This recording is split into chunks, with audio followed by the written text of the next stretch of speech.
Welcome back. You're watching The Money Show with me, Kavita Thapliyal, and now let's switch gear to mid and small cap exposure. With a strong run-up, is it time to place or maybe rebalance your mid and small cap exposure in your portfolio?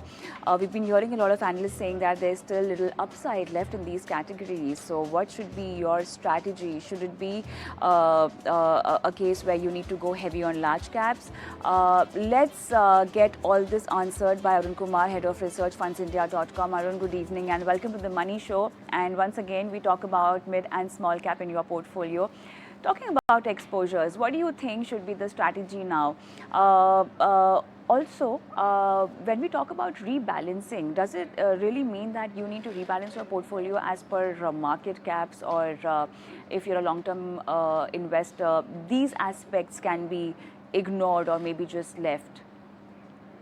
Yeah, so hi Kavita, thank you so much for having me on the show. So broadly, when you look at small and mid cap as a space, the reason why most investors want to get into this is that over long periods of time, there's a lot of evidence, not just in India but also globally, that a small and mid cap exposure is able to outperform your large cap indexes by at least say 2-3%. And if you look at any small cap decent fund over a 10-15 year period, you can see that they're able to comfortably outperform the large cap index. Now, the next question is, if it's so easy, why aren't should we put the entire amount into small caps? Now, again, any strategy which is easy enough to do will eventually get arbitraged away because everybody will start investing in it and the valuations go up. So all strategies which end up outperforming your large cap index have to have something in it which makes it very, very difficult for an investor to stick to the strategy. So in this case, small caps come with a lot of temporary declines, and the extent of it is very, very high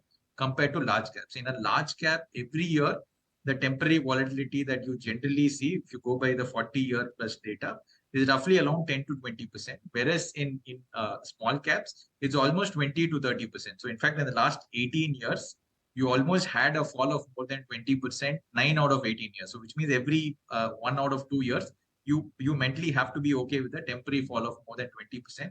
Whereas for large caps, it was just 5 out of the last 18 years. And on average, the intra-year fall has been 25% for small caps, whereas it's around 18% for large caps. So broadly, it's tough to hold on to this index because every time it falls, you're worried that is it just a 20% fall, or is it a very, very large 50-60% fall, which probably happens once every 7-10 years. So most people end up selling out of small cap funds once it falls. And then again, when it goes up also, there's the temptation that should I time and then should I get out of it? So these are the challenges why it become very, very difficult to hold on to small cap funds. So how do we address this? There are two levels to address it. One level would be the simplest thing, which is net. You need to figure out how do I stay for say 7 to 10 years, right? So what you do is you overall cap your allocation to small caps at less than 20%, so that the remaining portion can go to flexi caps, large caps, so that the volatility is contained at a portfolio level. And the second thing that you can do is diversify it across 2 or 3 good small cap funds, so that you are not dependent on a single pocket, and the fund managers can diversify it across different segments. The third is not to try to time it, and probably it's a very, very good category for SIPs because you stagger it over a long period of time. And the fourth is you also do the rebalancing once in a year. If let's say you have a 20% of your equity portfolio into small caps and it is crossed the plus or minus 5% band, say because of the current rally, say instead of 20, now it's gone to say 26%, then you can knock off 6%, move it into large caps or flexi caps and bring it back to 20%. So this is the level 1 thing, where basically once you follow this, and this will allow you to hold it on for 5 to 7 years, and you will get a good experience. The level 2 is where you try to become tactical on it. So the 20% is fixed as your structural portfolio. It can be 20, it can be 10, it can be 5 based on your risk profile. So let's take 20% as an example. Then the level 2 is there are times where you can probably bring it up to 30. There are times where you can reduce it up to 10. Now, and this should obviously be done at extremes. And this is where we kind of use 5 lenses framework to figure out which is the time to go underweight and over it. But broadly, the way we think about it is that 90% of the times we use a simple rebalancing metric, and only in that extreme 10%, we might want to bring it to say 30% or reduce it to go underweight to 10% at this juncture, we are still at a level where we are just rebalancing it. We are neither going underweight nor are we going overweight. Probably I can talk about how we decide on this based on the 5 different lenses. All right. Now, let's talk about the technique through which you can rebalance or maybe, adjust the exposure of mid cap and small cap. We can see a lot of active funds, not performing better than the benchmark. Obviously, we've seen the alpha numbers also delivered by different mid and small cap funds. Now, talking about, it's always recommended to have an active strategy as far as this category is concerned of mid cap and small cap. But then, looking at the way benchmarks have outperformed, do you think going ahead, because it's a very cyclical flow of these categories, okay, that we get to see, is it much better to maybe have a passive strategy going ahead? So, see, at least in India, if you go by, I mean, this is obviously the last 6 months, a lot of funds have struggled because there are pockets which have become insanely expensive, and any good fund manager would try to avoid it. So there will, in shorter time frames, it's very, very difficult to judge a fund manager. But if you look at any long time frame, say 5 years, 7 years, 10 years, then you see that most good small cap fund managers have comfortably been able to outperform the benchmark. So unlike large caps where a lot of fund managers are still are struggling to outperform, small cap is still, I think there's a long time left, and active fund managers are comfortably able to outperform the benchmarks. And the last 6 months might be an anomaly, but any longer time frame clearly indicates this. Now, in terms of how do you rebalance, so the rebalancing part, as I told, the level one is simple, that for every plus or minus 5% deviation from your original intended small cap exposure, you keep rebalancing. The level two is where you add the tactical. So what we do is we look at, instead of looking at just one metric, we look at it through 5 different lenses.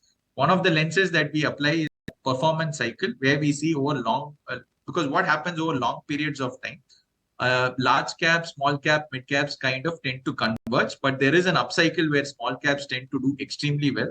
So 2003 to 7 was an upcycle. Then 7 to 8 again it fell, and then it kind of converged with large cap. Then again from 8 9 bottom it again went up till 10. Then again it converged in 13. Then again from 13 to 15, 13 to 18 was an upcycle. Then again till 20 it went down. So you can see these kind of cycles happen. So where are you in the cycle is the first lens. Now obviously we are not in the bottom part of the cycle. We are at probably we probably at the last phases of the cycle, because historically, we measure it using mid cap to small cap to large cap as a ratio. And whenever it crosses 2, it becomes a little risky, because every time it crosses 2 was when the cycle turned the last few times. So the first long cycle metric is showing that it's become a little more dangerous territory. But again, if you look at the shorter cycles, where every time it falls 25-30%, how does it get back? We've historically seen the cycles, the upcycle again lasts for 18 to 24 months. This time we are probably 6 months into it.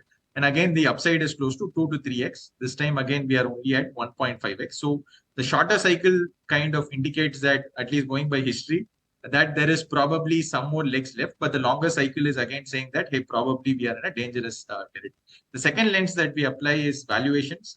If you look at small cap market cap as a percentage of overall market cap, whenever it crosses 15, it becomes a little on the higher side. Now it's almost at 16, so you need to be cautious. If you look at any price to equity, price to book, it's very, very evident that the valuations are on the higher side. So valuations is again a negative indicator for us right now. Again, if you look at flows, sentiments, the flows are insanely high on in the small cap category for mutual funds. The number of folios have increased. If you look at Google Trends for small cap funds, small caps, it's all at an all-time high. And different parameters that we follow, most of it is showing that flows and sentiments are also hitting the negative, is showing a negative signal for us. So out of the 3, most of them are showing negative for us. But what is showing positive is, generally, to call it a bubble will mean that 5-year, 7-year returns become insanely high. Right now, we are somewhere close to 15%. Which is very, very close to large cap returns of 13%. Generally, for bubbles to happen, the 5-year, 7-year returns are upwards of 20-25%. So right now, we are still some time away from it. And the last 1-year rally is vociferous. It's at least 50, 60, 70%. And globally, bubbles are usually have the last 1 year returns to be upwards of 100%. We are probably at 30% in the last 1 year. So again, past performance as an indicator is not showing any signs of a bubble. Again, if you look at the earnings growth environment, the consensus Bloomberg estimates are close to 20% plus for small caps over the next 2 years, vis-a-vis 15-16% for large caps. And again, when earnings growth is broad-based and macro is looking good, corporate balance sheets are great. So almost everything is pointing towards a very, very good growth environment over the next 2-3 years. So again, that is also a positive indicator. So putting it together, two indicators are negative. The cycle indicator is mixed, and the past performance and earnings environment indicator is so we are not in a position to go underweight nor overweight. So we will continue with the neutral stance. Okay. Time to go overweight, or because the valuations are slightly comfortable in large caps, like can we go heavy, at a portfolio level? Do you think so? That will be a right strategy? Yeah, so for somebody looking at incremental allocation, so if you're somebody who's always invested in small caps and you've already built your portfolio, then you can continue with your original exposure. But for incremental money, I would prefer flexi caps or large cap to be a better place at this juncture, because small caps are you need to be extremely careful on how you deal with it over the next 1 year. Obviously, there can be a lot more. There can always be upside because the flows, you do not know how long it continues. But you need to be extremely cautious. So I think incremental money is far better invested in flexi cap funds. But for existing invested money which you have built over the last 5 years, I don't see a necessity to go underweight. That will be all as far the time is concerned, although I do have a lot of questions for you, Arun, but then the time is up. Thank you so much for being on the show and helping our viewers with the strategy in mid-cap and small cap today. But then time for a quick break. Post that, we'll be taking your mutual fund portfolio questions on the show, and with me would be Nasreen Mamaji, who will be answering all your questions.